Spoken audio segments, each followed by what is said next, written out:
Le début du projet a commencé en 2013, suite à un appel d'offres de la région Poitou-Charentes.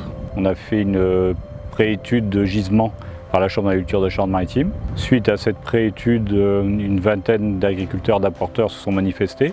On a fait une étude de développement avec le cabinet Astrad qui a fait les choix techniques de quel type de méthanisation on faisait. Et c'est là après qu'on a fait le choix de la voie humide et on a fait le choix de l'injection de gaz.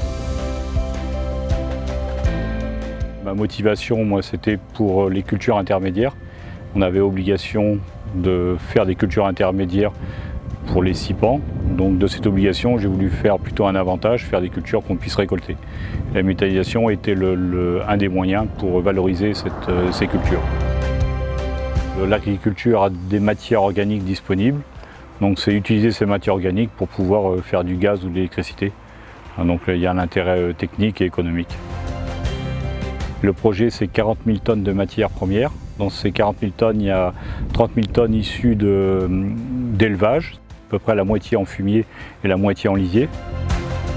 On avait fait une démarche très importante envers les politiques dès le départ du projet, qu'ils ont toujours soutenu.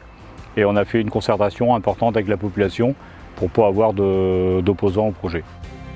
On a mis les entreprises en concurrence. La partie méthanisation, c'est l'entreprise Nasqueo. Ils ont été le plus aptes à s'adapter au projet. Ils ont répondu à nos attentes et aux attentes du bureau d'études.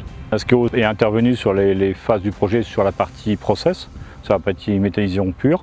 Donc tout ce lot a été traité par Nasqueo, c'est-à-dire tout ce qui est les cuves de méthanisation, tout ce qui est process, pompe, l'eau séparation de phase, tout ce qui est incorporation. Donc toute cette partie-là, c'est Nasqueo qui l'avait à son cahier des charges et c'est eux qui ont suivi la conception et la construction. Alors Sycomore, pour le moment, ils sont intervenus dans la montée en charge de l'installation, c'est-à-dire qu'ils ont suivi le protocole de montée en charge et c'est eux qui nous ont guidés sur les rations à faire et sur la mise en service du méthaniseur. On se trouve devant le poste GRDF, le poste d'injection. Donc c'est d'ici que part notre gaz, donc il est passé par la fabrication dans les méthaniseurs, par l'épuration, on a vu dans les épuration.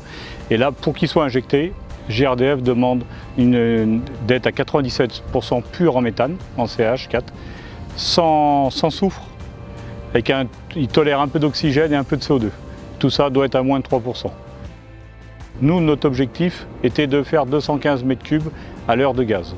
Aujourd'hui, on est proche de l'objectif.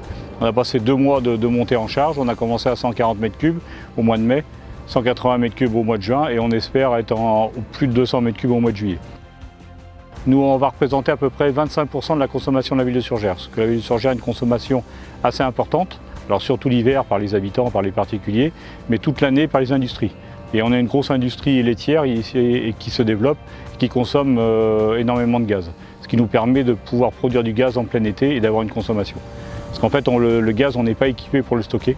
Donc au fur et à mesure qu'il est produit, il est injecté dans le réseau.